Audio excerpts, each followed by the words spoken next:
Shalom, puji Tuhan, hari ini kita memperingati Paskah. Paskah hari kemenangan yang luar biasa bagi orang percaya pada Tuhan. Nah Bapak Ibu, perlu saya tegaskan, nanti habis kebaktian tidak ada yang boleh pulang, ya. Semua harus ke belakang, ke sana ke lapangan, makan bersama. Jangan berpikir saya nggak bawa lauk, nggak masalah, lauknya cukup banyak, makanan melimpah, karena kasih Tuhan luar biasa kepada kita semua. Nah hari ini saya percaya ada hal-hal yang luar biasa yang ingin Tuhan kerjakan buat Bapak Ibu semua. Paskah itu satu kata, Pesak namanya dalam bahasa aslinya. Itu bagi bangsa Israel, Paskah itu memperingati keluarnya bangsa Israel dari tanah Mesir. Alkitab menulis ketika bangsa Israel keluar dari tanah Mesir, Tuhan berfirman kepada Yosua. Dia bilang gini, malam ini akan ada sesuatu yang besar terjadi di Mesir. Makanya Musa disuruh memotong anak domba anak domba. Darahnya kamu percikkan di ambang pintu. Seperti ini ada, pintunya nggak kelihatan ya. Di ambang pintu di atas. Nah, kalau rumah yang ada darah, maka tidak ada kematian dalam rumah itu. Kalau rumah tidak ada tanda darah darah domba, maka akan ada kematian dan jerit tangis. Anak-anak yang sulung akan mati. Maka firman Tuhan itu diikuti oleh Musa, ditaati oleh Musa. Apa yang terjadi? Dioleskanlah di ambang pintu. Malam itu malaikat maut lewat, dan tidak ada satupun anak sulung dari orang Israel yang mati. Tetapi seluruh Mesir, anak sulungnya semua mati. Termasuk anak sulung Raja Fir'aun mati juga. Kenapa kok dengan adanya darah tidak ada kematian? Itu melambangkan darah, melambangkan pengorbanan. Itu Paskah orang Israel. Sedangkan Paskah orang Kristen memperingati kebangkitan Kristus yang menang atas maut. Darah Kristus sudah dicurahkan hari Jumat kemarin. Darah Yesus sudah dicurahkan. Dan setiap orang yang percaya kepada Kristus Yesus sebagai Tuhan dan Juru Selamat, maka ada tanda darah di dalam hidupmu. Kristus ada dalam hidup, berarti darah Kristus itu mengalir ke seluruh hidupmu. Amin. Makanya engkau tidak akan pernah mengalami namanya kematian kekal, tapi engkau akan mengalami namanya kehidupan. Setiap orang yang ada darah Kristus, melalui dia beriman kepada Tuhan Yesus, dia tidak akan pernah mengalami kematian kekal. Tapi walaupun dia sudah mati, tapi dia akan beroleh hidup yang kekal. Makanya darah Kristus itu, ketika kita percaya dan menyerahkan diri kepada Tuhan melewati kolam baptisan, apa yang terjadi? Darah itu mengalir secara roh. Dan dosamu disucikan, dosamu ditebus, engkau milik Kristus sendiri, dan Kristus ada dalam dirimu. Kalau Kristus sudah ada dalam dirimu, engkau mati, tubuhmu mati, tapi rohmu akan memiliki hidup yang kekal. Alkitab berkata, akulah kebangkitan dan hidup. Barang siapa percaya kepadaku, walaupun ia sudah mati, dia akan memperoleh hidup dan hidup yang kekal bersama Kristus. Amin. Coba tangan kanan kirimu, kamu beroleh hidup yang kekal. Ulangi lagi, kamu beroleh hidup yang kekal. Tambah perkataan, jangan sia-siakan kesempatan. Ulang lagi, jabat tangan lagi, katakan minggu depan wajib ke gereja. Itu yang gak enak itu. Amin. Nah, mari kita lihat di dalam Matius pasal 28 ayat 1 sampai 10. Mari kita baca.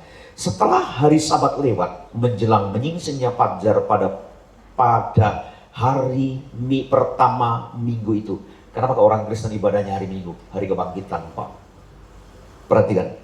Fajar pada hari pertama minggu itu, pergilah Maria Magdalena dan Maria yang lain menengok kubur itu. Maka terjadilah gempa bumi yang hebat, sebab seorang malaikat Tuhan turun dari langit dan datang ke batu itu dan menggulingkannya, lalu duduk di atasnya. Wajahnya bagaikan kilat dan pakaiannya putih bagaikan salju. Dan penjaga-penjaga itu gentar, ketakutan, dan menjadi seperti orang mati. Akan tetapi malaikat itu berkata kepada perempuan-perempuan itu, janganlah kamu takut, sebab aku tahu kamu mencari Yesus salibkan itu. Ia tidak ada di sini, sebab ia telah bangkit, sama seperti yang telah dikatakannya. Maria, lihatlah tempat ia berbaring. Dan segeralah pergi dan katakanlah kepada murid-muridnya bahwa ia telah bangkit dari antara orang mati. Ia mendahului kamu ke Galilea, di sana kamu akan melihat dia. Sesungguhnya aku telah mengatakannya kepadamu. Mereka segera pergi dari kubur itu dengan takut dan dengan sukacita yang besar, dan berlari cepat-cepat untuk memberitahukannya kepada murid-murid Yesus. Tiba-tiba Yesus berjumpa dengan mereka dan berkata, salam bagimu. Mereka mendekatinya dan memeluk kakinya serta menyembahnya. Maka kata Yesus maka tulis kepada mereka, jangan takut, pergi dan katakan kepada saudara-saudaraku supaya mereka pergi ke Galilea dan di sanalah mereka akan melihat aku. Perhatikan, setiap orang yang dikubur selalu ditambahi namanya. Apa itu? Rip. Betul nggak? Herianto atas diganti nama Rip. Nanti, belum sekarang. Semua orang dikatakan di nisanya rest and peace, istirahat dalam damai. Apakah kuburan Tuhan Yesus ada tulisan ribnya? Tidak ada. Kuburan kebanyakan orang ada tulisan rib, sampai punya nisan yang dari kayu sampai hancur. Yesus memang mati, tapi dia bangkit dari antara orang mati. Yang pertama kali bangkit dari antara orang mati yaitu Kristus sendiri. Semua tokoh agama mati. Siapa yang tidak pernah mati? Semua mati. Semua mati, tetapi dia tidak pernah bangkit lagi. Yang jadi pertanyaan, kenapa banyak orang mempercayai tokoh agama yang mati dan tidak pernah bangkit lagi? Gak ada gunanya, Pak. Percayalah kepada yang mati dan bangkit dari antara orang mati dan mengalahkan kematian, namanya Yesus. Paskah itu berbicara tentang iman yang sebenarnya. Paskah itu berbicara tentang iman Kristen yang sebenarnya. Saudara-saudara, kalau kita lihat judul di atas, berjalan dalam kemuliaan Tuhan. Unsur berjalan dalam kemuliaan Tuhan. Pada hari ini yang ingin saya bahas, percayalah dengan segenap hatimu. Jangan percaya kepada orang yang katanya mengerti tentang surga, tetapi sebenarnya yang dituju bukan surga. Jangan percaya kepada orang yang tokoh yang hanya bisa hidup dan dia bisa mati, tapi dia tidak bangkit dari kematian. Jika seseorang yang memberitakan sesuatu tentang kemuliaan surga, tetapi dia tidak percaya tentang kebangkitan, dan dia tidak mengalami kebangkitan, maka tidak ada gunanya sama sekali. Percaya kepada Kristus sebagai manusia, 100% manusia, dia tidak berbuat dosa, 100% Tuhan, tapi waktu di dunia dia tidak menggunakan atribut 100%-nya Tuhan. Dia taat tunduk sampai di kayu salib, mati dikorbankan, menghapus dosa-dosa kita. Dan dari kematian dia bangkit kembali. Berarti yang bangkit dari kematian adalah Tuhan Allah yang hidup dan berkuasa. Percayalah kepada dia sepenuh hatimu. Ada banyak orang berkata, semua agama sama. Agama tidak sama. Semua surga sama, semua surga tidak sama. Ada orang berkata di surga nanti kita saling kawin mengawinkan. Surga kita tidak seperti itu. Yang ada kemuliaan demi kemuliaan. Orang siang malam menyembah Tuhan. Tidak ada nafsu di surga. Tidak ada keinginan di surga. Di surga kalau engkau bertemu satu yang lain, yang kau bicarakan bukan masalah harga sawit. Bukan masalah harga karet. Bukan masalah cari gas ada enggak yang ukuran 5 kilo, 3 kilo, 4 kilo, 10 kilo, 15 kilo. Tidak ada lagi. Di surga yang ada kemuliaan Tuhan. Panasnya seperti terik matahari, tetapi dia tidak panas. Terangnya seperti terang bulan yang luar biasa, tapi terangnya tidak menyilaukan. Itulah terang kemuliaan Tuhan. Yesus bangkit dari antara orang mati. Itu menjelaskan bahwa Dia adalah Allah yang hidup, yang sekarang ada dalam dirimu. Katakan amin. Jabat tangan kanan kiri, selamat menjadi warga surga. Yang benar sih. Saudara yakin ke surga? Pasti. Ke surga nanti kita ketemu ngapain Pak Sekong? Gak ada di sana ngangkat semen lagi Pak. Gak ada jual minyak sana. Yang ada kita memuliakan Tuhan. Makanya imanmu harus percaya dengan segenap hati bahwa Dia bangkit dari antara orang mati, menyediakan tempat bagimu di surga. Alkitab berkata, aku pergi ke rumah Bapakku di surga, menyediakan tempat bagimu. Kalau tempatmu sudah jadi, aku akan datang kepadamu dan aku akan membawa di mana aku berada, kamu pun juga berada. Jadi kalau orang saudara-saudara nanti pas mati, berarti rumahmu sudah jadi. Pertanyaannya, siapa yang rumahnya sudah jadi? Angkat tangan. Pulang duluan nanti. Siapa mau masuk surga? Aku tanya, siapa yang masuk surga? Siapa mau cepat masuk surga? Nggak mau begini masuk surga. Suruh cepat-cepat nggak mau. Saudara-saudara, kita akan belajar kemana Yesus selama 3 hari waktu Dia mati. Ini jadi banyak pertanyaan orang. Ada orang bertanya, kemana Pak Pendeta? Ketika Yesus sebagai manusia mati selama 3 hari, Dia itu pergi kemana? Jalan-jalankah? Dia pergi kemanakah? Mari kita lihat 1 Petrus 3 ayat 18 sampai 20. 1 Petrus pasal 3 ayat 18 sampai 20. Mari kita lihat. Sebab juga Kristus telah mati sekali untuk segala dosa kita.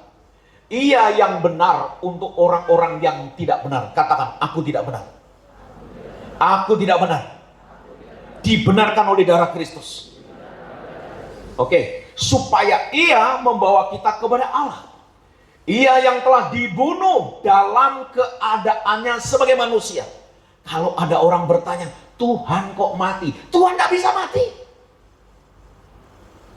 Orang di luar sana bertanya, Tuhannya orang Kristen mati. Yang mati bukan Tuhan, yang mati secara manusia.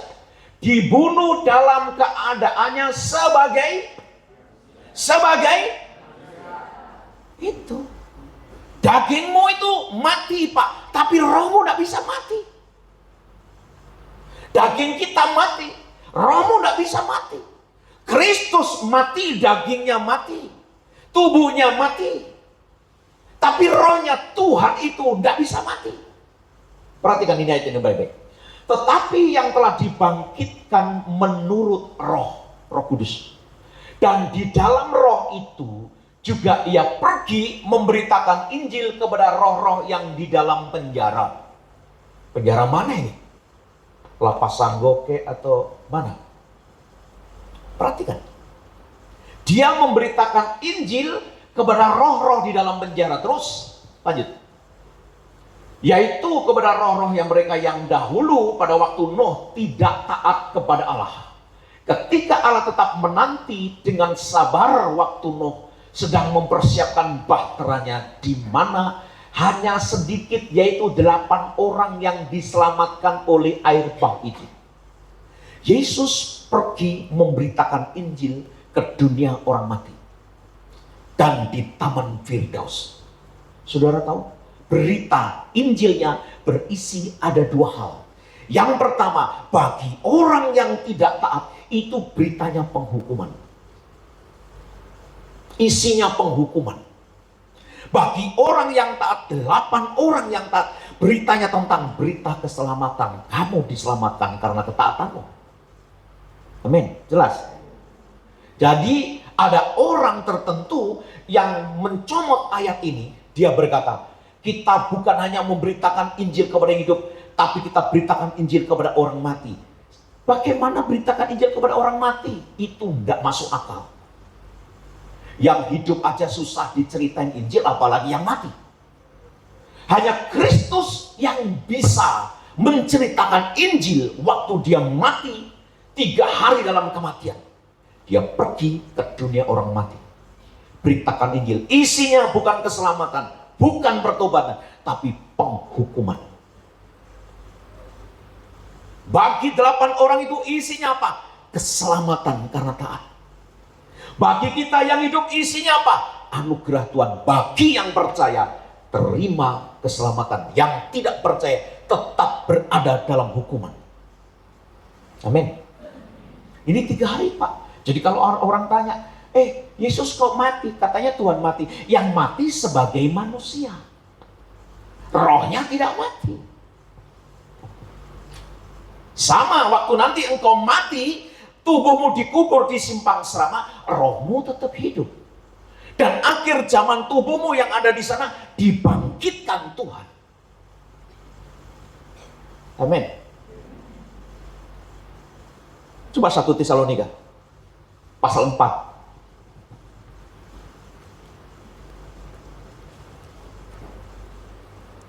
Ayat 18.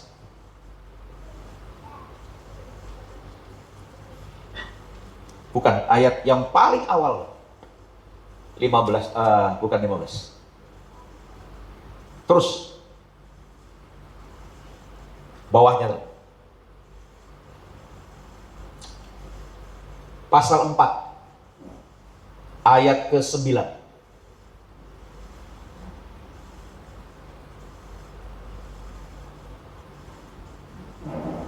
10, cari 10. LCD-nya kurang paham. Oke, saya bacakan di sini ya. 1 Tesalonika pasal ke-4, mari kita lihat di sana apakah itu isinya.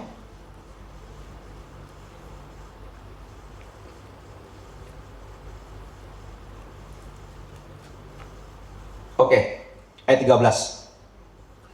Selanjutnya kami tidak mau saudara-saudara bahwa kamu tidak mengetahui tentang mereka yang meninggal, supaya kamu jangan berduka cita seperti orang-orang lain yang tidak mempunyai pengharapan. Karena jikalau kita percaya bahwa Yesus telah mati dan telah bangkit, maka kita percaya juga bahwa mereka yang telah meninggal dalam Yesus akan dikumpulkan Allah bersama-sama dengan Dia. Amin. Lanjut. Ini kami katakan kepadamu dengan firman Tuhan, kita yang hidup, yang masih tinggal sampai kedatangan Tuhan, sekali-kali tidak akan mendahului mereka yang telah meninggal. 16, perhatikan ayat ini.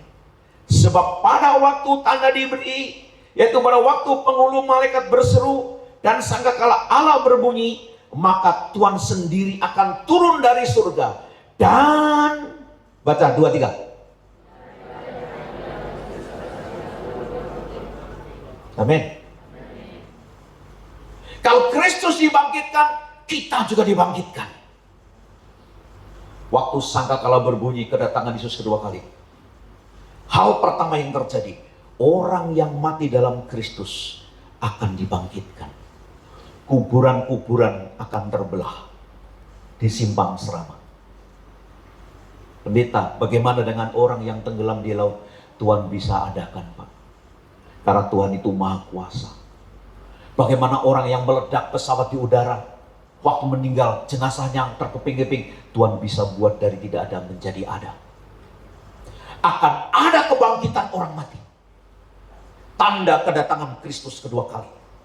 Tubuhmu yang ditanam di sana, ketika sangkakala berbunyi, akan bangkit, Pak. Mengenakan tubuh kemuliaan. Ini yang terjadi. Terus, ayat selanjutnya, baca. 18. Mana? Bukan ayat 18, ayat 17. Sesudah itu kita yang hidup yang masih tinggal akan diangkat bersama-sama dengan mereka dalam awan menyongsong Tuhan di angkasa. Demikianlah kita akan selama-lamanya bersama-sama dengan Tuhan. Yang pertama sangkakala berbunyi, yang terjadi pertama kebangkitan orang mati. Tubuh di sana dibangkitkan pakai tubuh kemuliaan. Tubuh kemuliaan itu seperti apa sih, Pak? Tubuh kemuliaan tidak terbatas ruang dan waktu. Dia bisa tembus tembok. Kalau sekarang kita pakai tubuh yang fana ini, saudara tidak bisa tembus tembok. Coba tembus tuh dinding sebelahmu, benjol pala. Waktu nanti pakai tubuh kemuliaan, itu bisa terangkat, Pak, tubuh kemuliaan, bisa terbang. Itu. Sementara kita yang hidup, kita akan diangkat bersama-sama dengan mereka dalam armanya Tuhan diangkat, sampai kita akan selamanya bersama dengan Tuhan. Akan ada terjadi sesudah kebangkitan orang mati, terjadi pengangkatan tubuh orang percaya. Tubuh yang diangkat, ada yang namanya darah Yesus ada dalam diri dia. Ada tanda darah Yesus. Tubuh yang diangkat adalah tubuh yang berjalan dalam kemuliaan. Bagaimana berjalan dalam kemuliaan? Orang yang percaya segenap hati, orang yang setia, orang yang jalannya lurus, Pak. Karena apa? Tidak semua orang percaya diangkat Tuhan waktu itu. Tidak semua. Sebagian akan ditinggal, sebagian akan diangkat. Kenapa? Yang diangkat adalah gadis-gadis bijaksana. Yang tidak diangkat gadis-gadis yang bodoh. Orang yang berjalan dengan Tuhan, orang yang setia dengan Tuhan, orang yang berjalan dalam kesucian Tuhan. Itu yang mengalami pengangkatan. Waktu itu terjadi kegemparan di mana-mana. Orang ketakutan di mana-mana. Karena lihat pertama, kuburan terbelah. Lihat yang kedua, banyak orang hilang, Pak. Yang jadi pertanyaan, sudah siapkah kita mengalami hal itu? Jangan bicara sudah dulu. Sudah taatkah apa yang kau lakukan selama ini dengan Tuhan? Paling utama dan terutama, Pak, kekudusan dan kesucian hidupmu. Alkitab berkata, tidak tahukah kamu adalah bait Roh Kudus. Roh Kudus yang tinggal dalam diri kamu. Barang siapa membinasakan bait Roh Kudus, Tuhan akan binasakan. Bagaimana cara orang membinasakan baitnya? Mengotori baitnya, Pak. Inilah, ini bait. Lewat apa dikotorinya? Dosamu, keterikatanmu, minuman keras, alkohol, merokok, segala macam. Jangan pikir kau bisa masuk dalam pengangkatan ayat ini. Tidak bisa. Kepahitan, kegeraman, kejengkelan, dendam dalam ini. Jangan pikirin kau melihat ayat ini kau alami. Tidak bisa. Nah, gampang, Pak. Makanya Alkitab di akhir zaman dikatakan, semua orang akan disucikan dan dimurnikan dan diuji. Orang yang lolos dan ujian dan pemurnian inilah mereka yang disebut suci dan kudus dan layak masuk pengangkatan gereja. Ini damai. Tidak semua gereja mengalami itu. Tidak semua anak Tuhan mengalami itu. Tidak semua hamba Tuhan mengalami itu. Hanya orang yang berjalan dalam kekudusan Allah. Lihat kanan kirimu, katakan, mari siapkan diri. Nggak gampang, Pak, itu, Pak. Nggak gampang. Tapi Alkitab berkata, selama masih ada kesempatan, Tuhan berikan kekuatan kepada kita. Tuhan berikan, mampukan kepada kita. Roh Kudus mampukan saudara dan saya untuk berjalan dalam kekudusan Allah. Makanya buka hatimu, percayalah dengan sepenuh hatimu. Ketika kita percaya dengan sepenuh hati, kekuatan Roh Kudus akan memampukan saudara untuk berjalan ikut kehendak Allah. Kalau saudara berjalan dengan kehendakmu, dengan kemampuanmu, merubah karaktermu dengan kemampuanmu, tidak bisa, Pak. Kita ini inginnya berbuat baik, tapi yang justru yang jahat itu yang keluar. Pinginnya kita berbuat kudus, tapi yang berdosa yang keluar. Itulah betapa pentingnya membuka hati ketika dengar firman, ketika dengar khotbah, ketika dengar pengajaran, ketika ke gereja. Supaya Pak, engkau diberikan kekuatan untuk berjalan dalam kekudusan Allah. Tanpa itu tidak mampu. Tidak mampu. Tidak semua pendeta diangkat. Kalau tidak diangkat, posisinya kemana? Masuk zaman antikristus, masuk zaman kesusahan yang paling besar. Sekarang sedang dipersiapkan, dunia sedang menuju ke sana. Makanya kata Alkitab, hiburkanlah dengan perkataan-perkataan ini, supaya Pak, ada kesempatan kita bisa melakukan dengan baik. Amin. Yang kedua, mari kita lihat tentang masalah Paskah kebangkitan Kristus. Kristus bangkit dari antara orang mati. Seandainya Kristus tidak dibangkitkan, maka sia-sialah baptisanmu, Pak. Kita sama dengan menyembah manusia yang lain yang tidak bisa bangkit, yang tidak menang atas kematian. Mari kita lihat 1 Korintus 15 ayat 29. Kita baca 2-3.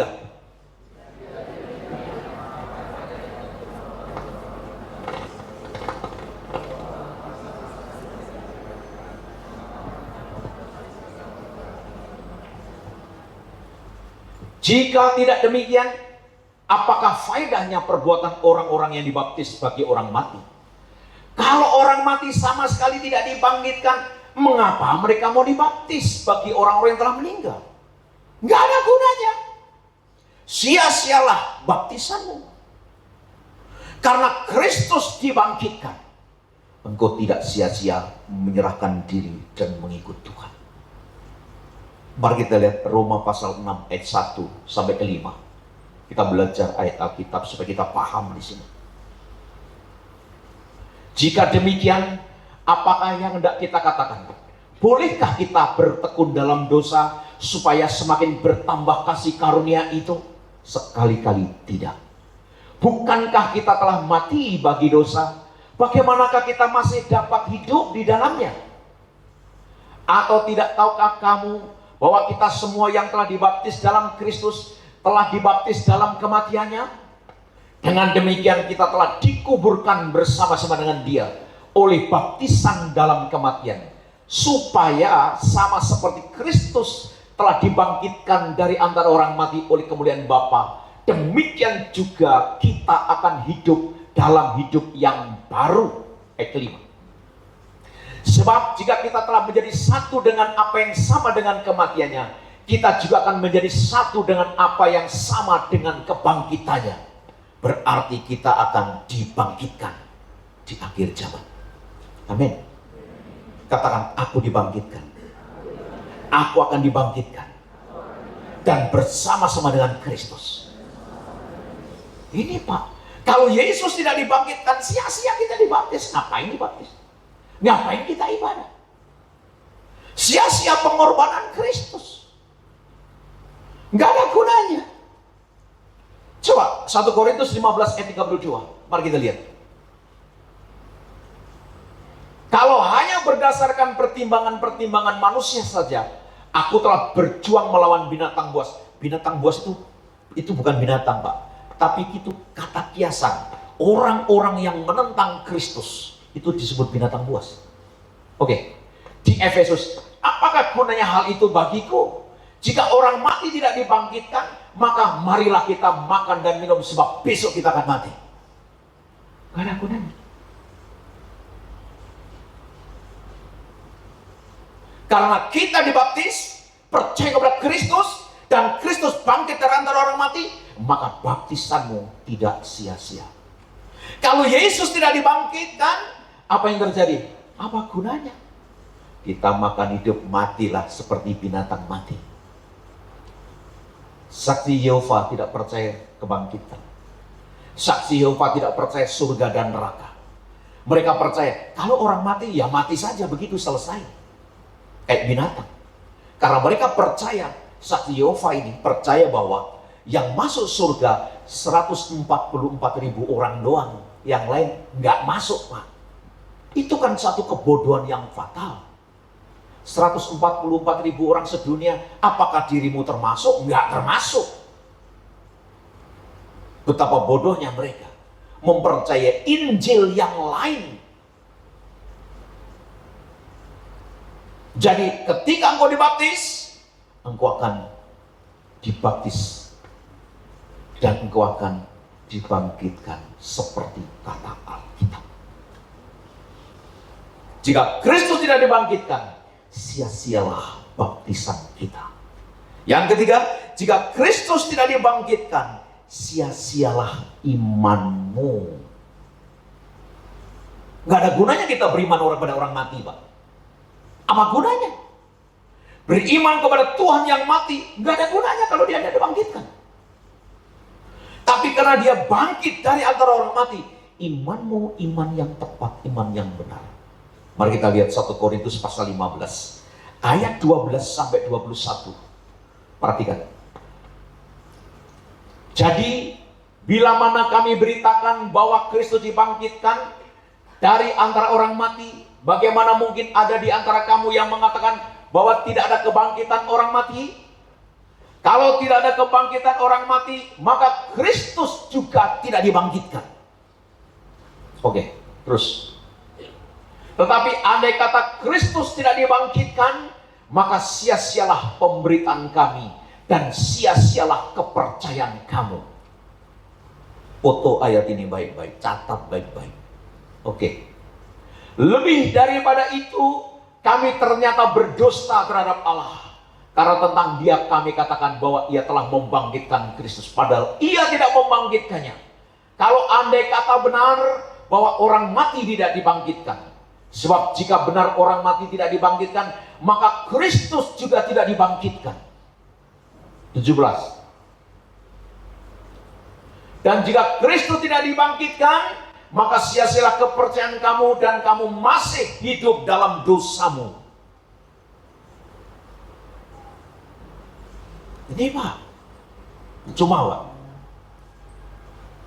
Demikian binasa juga orang-orang yang mati dalam Kristus. Jikalau kita hanya dalam hidup ini saja menaruh pengharapan kepada Kristus, maka kita adalah orang-orang yang paling malang dari segala manusia jika Kristus tidak dibangkitkan. Tapi karena Kristus dibangkitkan, pengharapanmu tidak akan pernah sia-sia. Amin. Lihat ayat ini.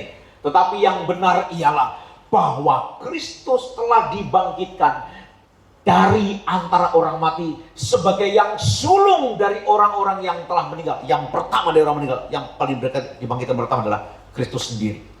Terus, sebab sama seperti mau datang karena satu orang manusia, demikian juga kebangkitan orang mati datang karena satu orang manusia. Karena seperti semua orang mati dalam persetubuhan dengan Adam, demikian pula semua akan dihidupkan kembali dalam persetubuhan dengan Kristus. Manusia pertama, Adam, mati dalam dosa. Tetapi ketika kita percaya kepada Kristus, manusia Kristus itu, makanya Kristus disebut Adam yang kedua. Dia datang membawa namanya keselamatan, kebangkitan hidup kembali. Jadi imanmu gak sia-sia ketika engkau percaya kepada Kristus. Makanya jangan tinggalkan Yesus, Pak. Di luar Yesus sia-sia. Di luar Yesus tidak ada jaminan hidup yang kekal. Alkitab berkata, di luar aku engkau tidak bisa berbuat apa-apa. Amin. Kenapa orang banyak murtad sekarang? Karena mereka tidak ngerti tentang Alkitab. Mereka sekedar baju Kristen dari bayi. dari kandungan, tapi tidak pernah belajar namanya kebenaran. Makanya mereka gampang sekali murtad, tinggalkan Tuhan. Tapi orang yang mengerti firman bahwa hanya satu-satunya Tuhan yang bangkit, tokoh agama yang bangkit dari kematian, mengalahkan maut dan sekarang hidup. Kalau orang tahu itu, tidak mungkin orang tinggalkan Kristus, Pak. Kalau Alkitab berkata, Dia yang hidup menyediakan tempat bagi kita di surga. Dia yang telah turun dari surga menjadi manusia sama seperti kita, berkorban untuk dosa kita, dan Dia bangkit dari antara orang mati. Masa kita tinggalkan iman kita, Pak? Betapa bodohnya seperti itu. Kisah Rasul pasal 4 ayat 12, mari kita baca. Kisah pasal 4, kita baca 2, 3. Dan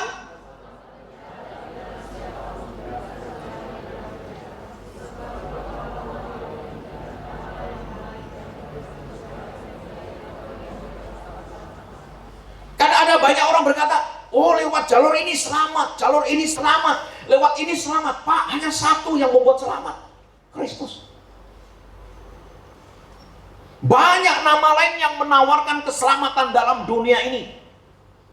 Ikut ini selamat, ikut ini selamat dengan cara yang selamat. Pak, boleh orang buat cara, tapi hanya satu nama yang menyelamatkan, Yesus Kristus di bawah kolong langit ini. Maka jangan tinggalkan Kristus. Lihat kanan kirimu, katakan jangan murtad. Awas murtad. Ya tapi pendeta, ikut Kristus saya menderita. Ikut Kristus saya susah.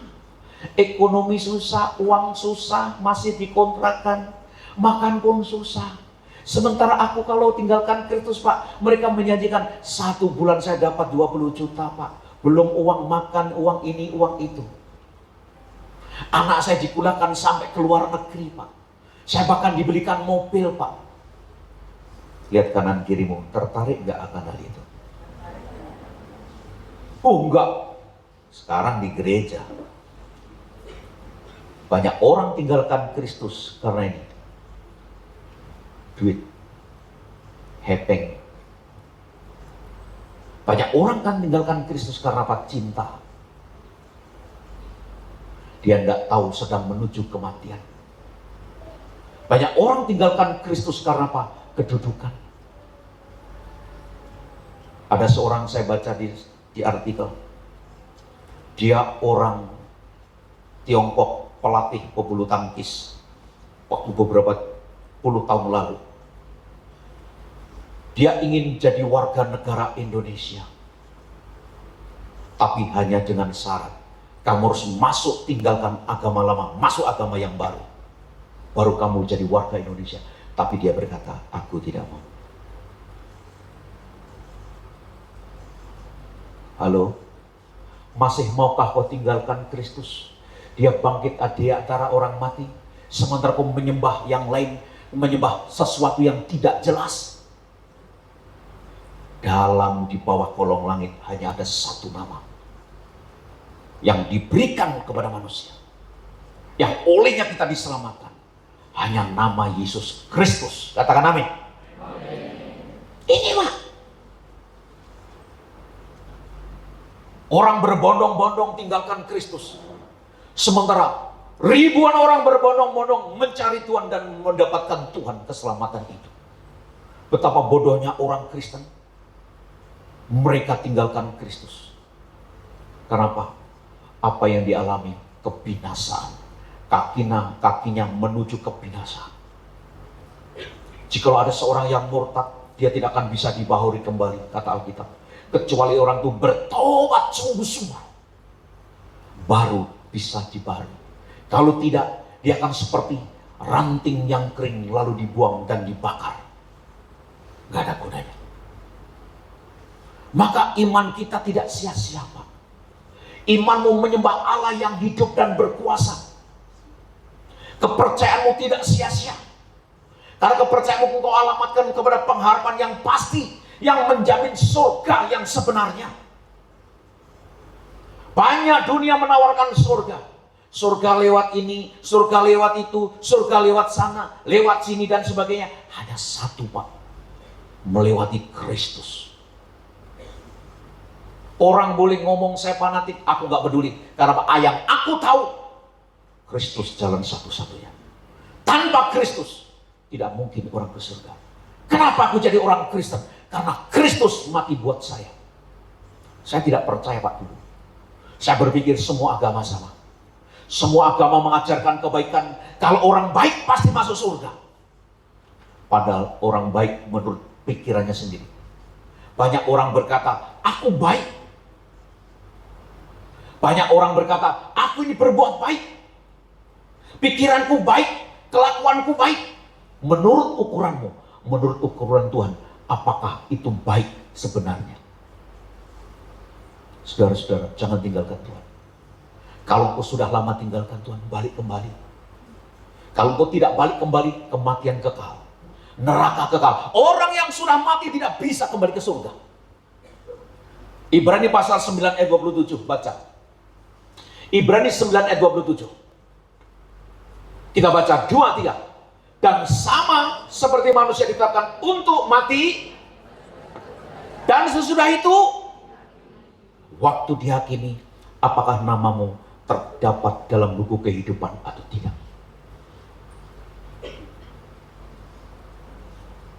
Wahyu pasal ke-20, mari kita lihat.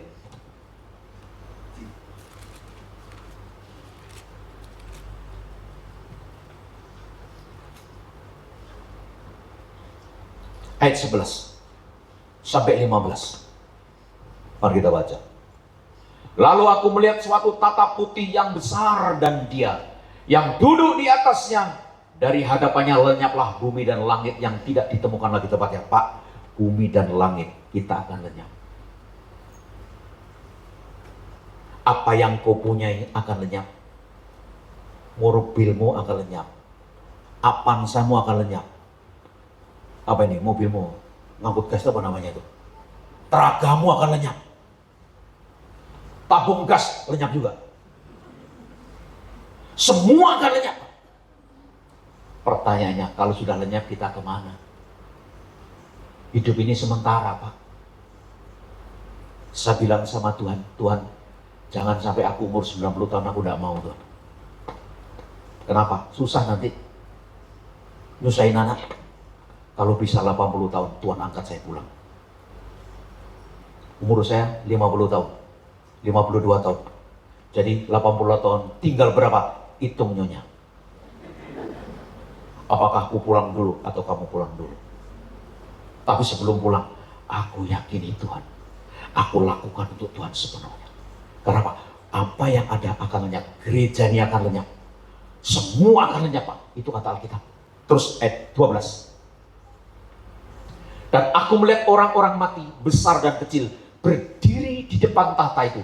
Lalu dibuka semua kitab. Dan dibuka juga sebuah kitab lain, yaitu kitab kehidupan. Dan orang-orang mati dihakimi menurut perbuatan mereka, berdasarkan apa yang ada tertulis di kitab-kitab itu. Terus. Maka laut menyerahkan orang-orang mati yang ada di dalamnya. Dan maut dan kerajaan maut menyerahkan orang-orang mati yang ada di dalamnya. Dan mereka yang dihakimi masing-masing menurut perbuatannya. Perhatikan, maut dan kerajaan menyerahkan orang-orang mati yang ada di dalamnya. Orang yang tidak taat kepada Kristus. Oke, nanti saya baca ayatnya supaya Bapak Ibu bisa ingatkan ayat ini. Orang yang setengah-setengah ikut Tuhan. Orang yang tidak percaya sungguh-sungguh dengan Tuhan. Ada orang bertanya sama saya begini, Pak Pendeta, orang bercerai itu masuk surga atau neraka? Kalau orang bercerai, dia tidak menikah lagi, menjaga kekudusannya, dan bertobat sungguh-sungguh, tetap masuk surga. Bertobat sungguh-sungguh. Tapi kalau sudah bercerai dan kawin lagi, dia hidup dalam perzinahan dan tidak masuk surga. Orang yang sudah menikah diberkati di gereja, lantas dia cerai, dia menikah lagi, hidupnya dalam perzinahan. Sedangkan seorang penzina tidak berkenan di hadapan Allah. Bagi kalian kalau mau menikah, yang belum menikah, carilah istri yang jelas-jelas dulu. Jangan orang udah kawin cerai dikawinin, udah diberkati gereja, saya tidak akan memberkati. GPMRI tidak memberkati orang jenis ini. Apalagi kawinnya perempuan sama perempuan, laki sama laki, nggak ada di sini. Nggak ada, Pak. Bayangkan berita tahun lalu ada laki-laki ganteng di Sidoarjo kawin dengan kambing. Ada upacaranya Pak itu, Pak. Stres itu. Apakah kurang perempuan-perempuan cantik kawin dengan seekor kambing? Itu disahkan agama loh. Udah miring semua orang. Lihat ayat ini. Lalu maut dan kerajaan maut dilemparkan dalam lautan, itulah kematian yang kedua. Kita mati sekali, hidup dua kali. Katakan, saya mati sekali, hidup dua kali. Hidup di sini dan hidup di surga. Amin. Tapi kalau orang tidak taat kepada Kristus, dia hidup sekali, mati dua kali. Kematian kedua ada di sini. Amin. Terus, dan setiap orang yang tidak ditemukan namanya tertulis dalam kitab kehidupan itu, ia dilemparkan ke dalam lautan api itu. Pertanyaannya, namamu sudah tertulis belum? Sudah belum? Sudah belum? Pak, ketika kita terima Tuhan Yesus, nama kita sudah tertulis. Lihat kanan kirimu, namamu sudah tertulis di buku kehidupan, bukan di buku togel. Tuh, orang yang namanya tertulis dalam kitab kehidupan, dia pasti semangat ikut Tuhan. Amin. Saking semangatnya kemarin dipikir hari Minggu ada 2 orang ke gereja, Pak. Kok sama satunya. Kami pikir hari Minggu, oh saking semangatnya Paskah. Kemarin ke gereja ditutup, saya tertawa saja. Saudara-saudara, namamu harus tertulis dalam buku kehidupan. Kita hidup 2 kali, mati. Katakan, hidup 2 kali, mati sekali. Amin. Kalau orang yang tidak taat kepada Kristus, Yohanes 3 ayat 36, mari kita lihat. Yohanes 3 ayat 36, baca dengan baik. 2, 3. Barang siapa percaya kepada anak, ia beroleh hidup yang kekal. Tetapi tidak taat kepada anak, ia tidak akan melihat hidup, melainkan murka Allah tetap ada di atasnya. Artinya mati 2 kali. Kita harus taat, Pak. Amin. Katakan kanan kirimu, minggu depan ke gereja. Amin. Jangan tidak taat loh. Ada kesempatan. Ini firman Tuhan Pak yang ngomong, Pak. Walaupun namamu sudah dalam kitab kehidupan, tapi kalau engkau tidak taat, namamu akan terhapus dengan sendirinya. Yang ada apa? Murka Allah ada di atasnya. Halo, betapa penting Pak belajar dengan Tuhan. Memang kita sering jatuh dalam dosa, kita sering ada kekurangan, tapi darah Kristus disiapkan untuk kita. Roh Kudus kuatkan hati saya, supaya aku bisa berjalan dengan Engkau, supaya aku dimampukan hidup benar dengan Engkau Tuhan. Ambil keputusan kepada Allah yang hidup, aku ikut Engkau dengan sungguh-sungguh. Kalau kita tidak sungguh-sungguh, Pak, dengar baik. Orang yang tidak taat tidak akan melihat Allah. Ngeri loh, Pak. Berbagai orang sekarang sudah mati duluan ke surga, Pak. Waduh, ngeri, Pak. Hatimu harus dijaga. Alkitab berkata, orang yang suci hatinya akan melihat Allah. Orang yang kudus hatinya akan berjumpa dengan Allah. Siapakah yang kudus itu? Siapakah yang boleh naik ke gunung Tuhan, kata pemazmur? Orang yang hatinya kudus. Tidak ada kebencian, tidak ada dendam, tidak ada iri dan dengki, tidak ada kecemburuan, tidak ada kemunafikan, tidak ada dosa yang tersembunyi. Harus dibasuh dengan darah Yesus. Kenapa? Satu kali kita akan menghadap satu-satu, Pak, di hadapan Tuhan. Satu-satu. Satu-satu dipanggil namanya. Nih, Pangkong ada masuk. Sekong ada masuk. Akong masuk. Cungciong masuk. Bikongkong nggak masuk. Oh, bikongkong apa? Kodok, Pak. Itu bahasa orang akhir. Semua satu-satu, Pak, nanti, Pak. Dilihat perbuatannya. Oh, ini waktu ke gereja cuma main handphone doang ini. Nggak bener gitu. Ini waktu gereja tukang ngoceh, tukang ngobrol sana sini. Padahal yang lain serius. Dia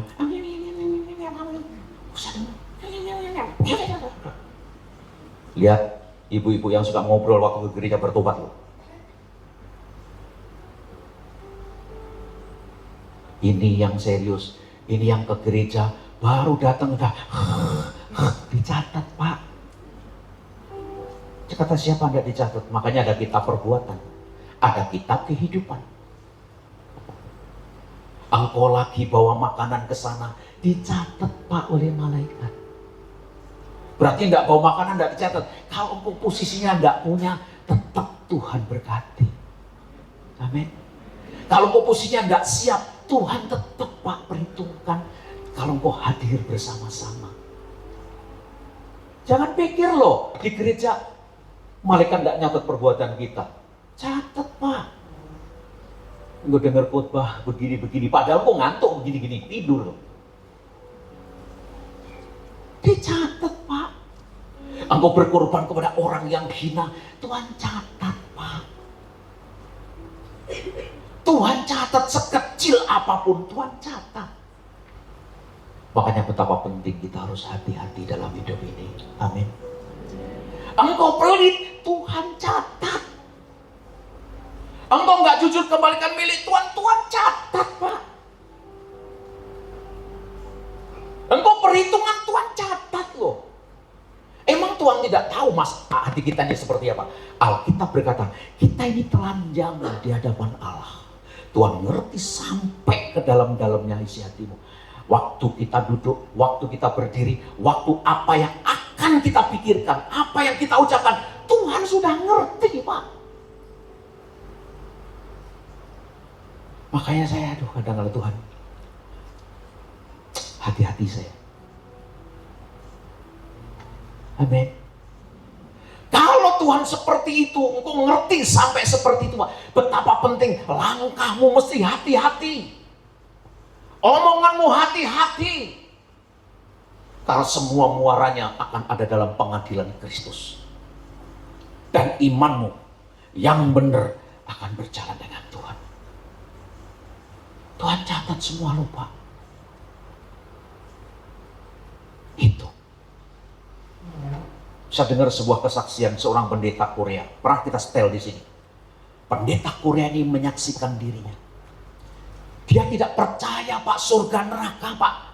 Padahal ini pendeta besar, gerejanya anggotanya 5.000 orang, Pak. Ini pendeta kaya, gerejanya besar, kaya raya, Pak, ini, Pak.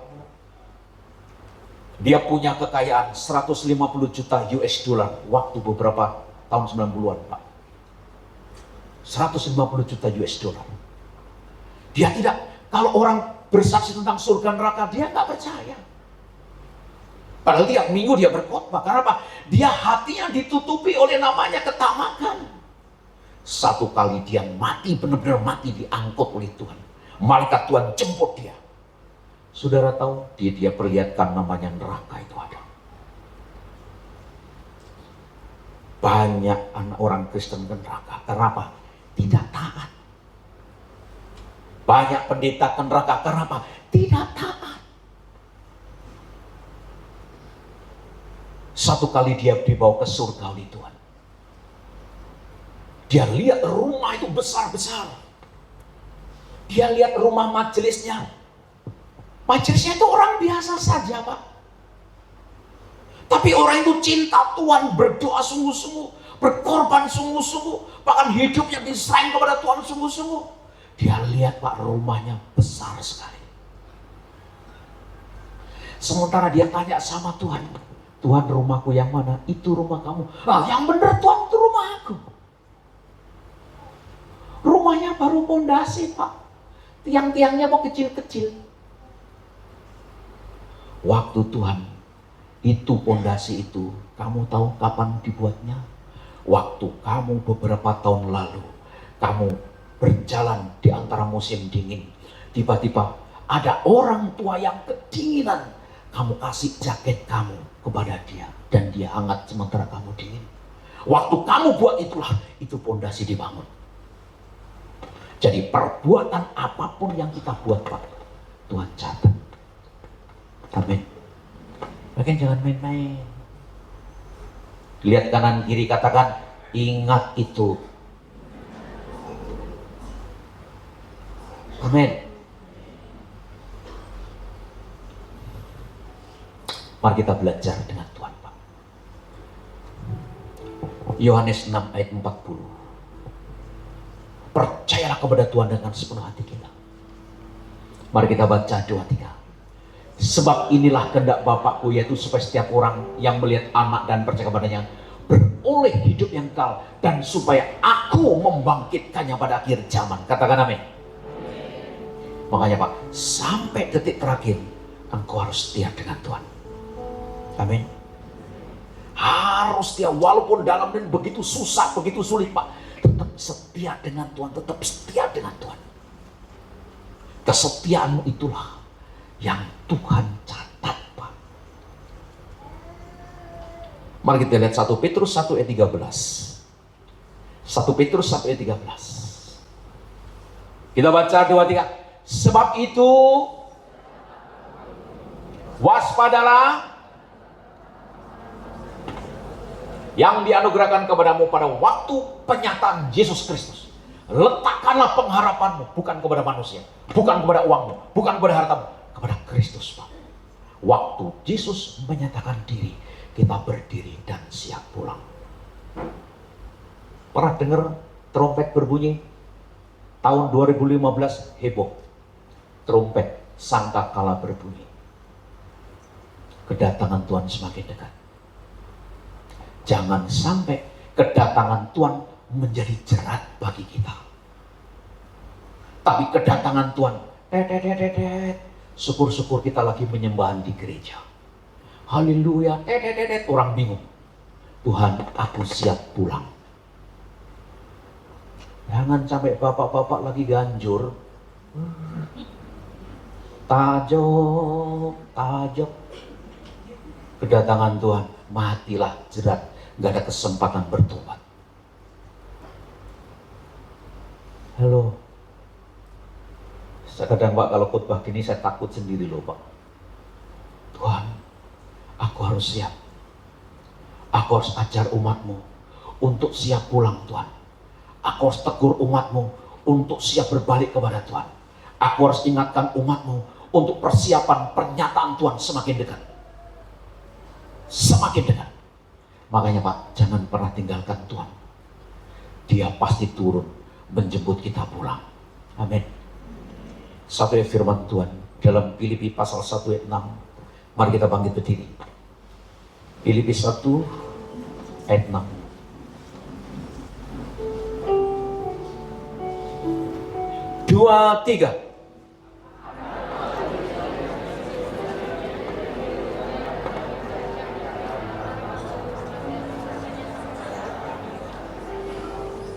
Akan hal ini aku yakin sepenuhnya itu iya. Yang memulai pekerjaan yang baik di antara kamu akan meneruskannya sampai pada akhirnya pada hari Kristus Yesus. Pak, Tuhan sudah panggil kita. Ayo sungguh-sungguh. Ayo berbalik. Ayo serius dengan Tuhan. Karena Dia catat setiap hari apa yang kita buat. Dalam buku namanya buku kitab perbuatan. Ayo lakukan. Ikuti kata-kata saya, dalam nama Yesus. Aku milik Tuhan Yesus. Darah Yesus ada dalam diriku. Waktu Tuhan datang kedua kali, aku sudah siap. Aku kudus. Aku suci di hadiratnya. Ketika Tuhan datang, aku sudah siap. Dan tidak sia-sia imanku. Tidak sia-sia kepercayaanku. Tidak sia-sia baptisanku. Sebab aku menyembah Allah yang hidup. Di bawah kolong langit ini tidak ada nama lain yang menyelamatkan manusia. Hanya nama Yesus.